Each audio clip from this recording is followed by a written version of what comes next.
Assalamu alaikum frères et sœurs en islam, très heureux de vous retrouver encore une fois de plus. Aujourd'hui, on va parler, Inch'Allah, de la sincérité de notre foi.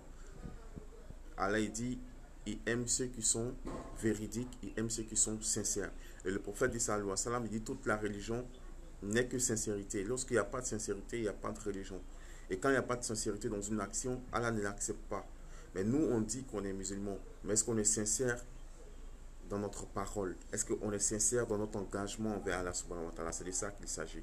Mes frères et sœurs en islam, beaucoup de musulmans aujourd'hui, beaucoup de personnes, je dirais, qui prétendent être musulmans, mais qui ne sont pas sincères dans leur engagement envers Allah subhanahu wa ta'ala.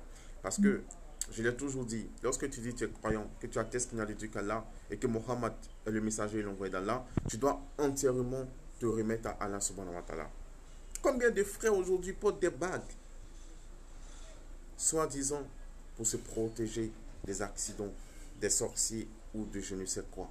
Subhanallah, quand tu dis que tu es musulman, ton protecteur c'est qui? C'est Allah. Allah dit quoi dans le Coran? Allah il est le protecteur des croyants.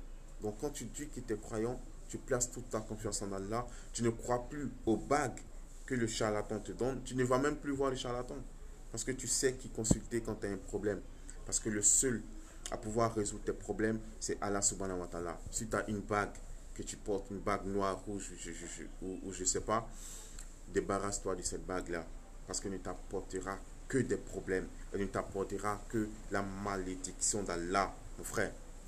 Si tu as une corde autour des reins, des amulettes et tout, débarrasse-toi de tout ça et place ta confiance en Allah. Il faut qu'on apprenne à placer notre confiance en Allah. Il faut qu'on apprenne à s'en remettre à Allah subhanahu wa ta'ala.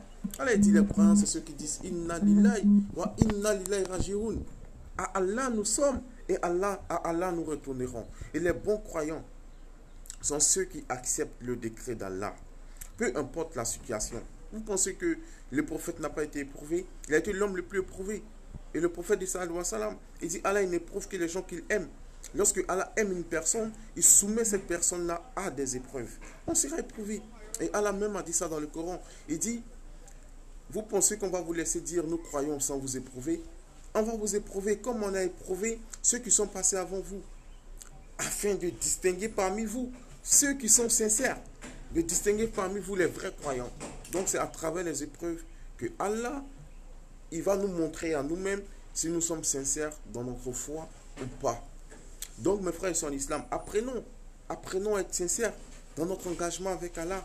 Lorsque tu dis que tu as la foi en Dieu, tu ne dois plus aller chez les charlatans, tu ne dois plus aller chez les marabouts, tu ne dois pas consulter les génies, tu ne dois consulter qu'Allah, tu ne dois placer ta confiance qu'en Allah, tu dois demander qu'à Allah. C'est ça le croyant. Allah dit, et quand mes serviteurs t'interrogent, alors dis-leur que je suis tout proche. Je réponds à la prière de celui qui me prie quand il me prie, qu'il réponde à mon appel et qu'il croit en moi, afin qu'il soit sauvé, qu'il soit bien guidé. Mes frères et sœurs en islam, Allah nous lance un appel. Il nous lance un appel.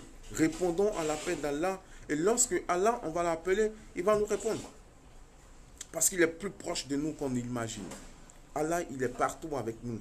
Soyons sincères seulement dans notre engagement envers Allah. Soyons bons les uns envers les autres. Si tu es bon envers ceux qui sont sur la terre, celui qui est au ciel sera bon envers toi. Si tu pardonnes à ceux qui sont sur terre, Allah qui est au-dessus des cieux va te pardonner aussi. Donc mes frères et sœurs en islam, soyons sincères dans notre engagement envers Allah. Soyons sincères dans notre religion. Soyons sincères dans nos relations les uns envers les autres. La vie est éphémère, la vie est fragile. Ce bas monde n'est rien du tout. Tu peux être milliardaire, tu peux avoir des immeubles, des villas, des belles voitures, tu peux avoir des milliards. Mais une fois que tu meurs, ça ne sera rien, à plus rien. Et tu iras rencontrer ton Seigneur pour rendre des comptes pour tout ce que tu as fait sur la terre. C'est pourquoi Allah nous rappelle dans le Coran.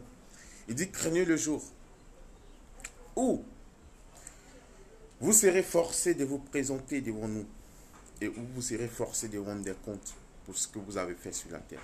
Subhanallah. Ce jour fait peur. Et le prophète dit dans un hadith, il dit, si vous saviez ce qui vous attendait après la mort, vous aurez souhaité ne même pas naître. Subhanallah. Ça fait peur.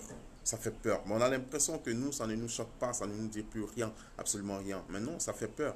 Mes frères et sœurs en islam, on doit craindre Allah et on doit craindre surtout le jour où l'ange de la mort va nous rendre visite, où on sera obligé de tout laisser derrière nous pour aller rencontrer notre Seigneur. Et comment on ira rencontrer Allah et regarder Allah et lui dire, Seigneur, on ne savait pas ce que tu voulais qu'on fasse. Non, Allah nous a envoyé le Coran comme lumière, comme guidée pour les doués d'intelligence. Allah, il nous parle. Il nous parle. Mais combien de fois on ouvre le Coran pour lire? Combien de fois? On lit les journaux, on lit les messages Facebook, on fait ça, mais on ne prend même pas le temps de lire la parole d'Allah, le Saint-Coran, qui est une guidée pour les gens, qui est un guide pour les pieux. On s'en fout. Donc aujourd'hui, il faut qu'on se remette en question et qu'on sache que le plus important aujourd'hui, c'est comment se mettre en phase avec Allah, comment suivre la parole d'Allah, comment se faire aimer d'Allah à travers nos actions. Éviter tout ce que Allah nous a interdit et nous a donné à ce que Allah nous a ordonné afin qu'on soit bien guidé. Sur ce, mes frères et sœurs en l'islam, je vous dis assalamu alaikum et à très bientôt, Inch'Allah.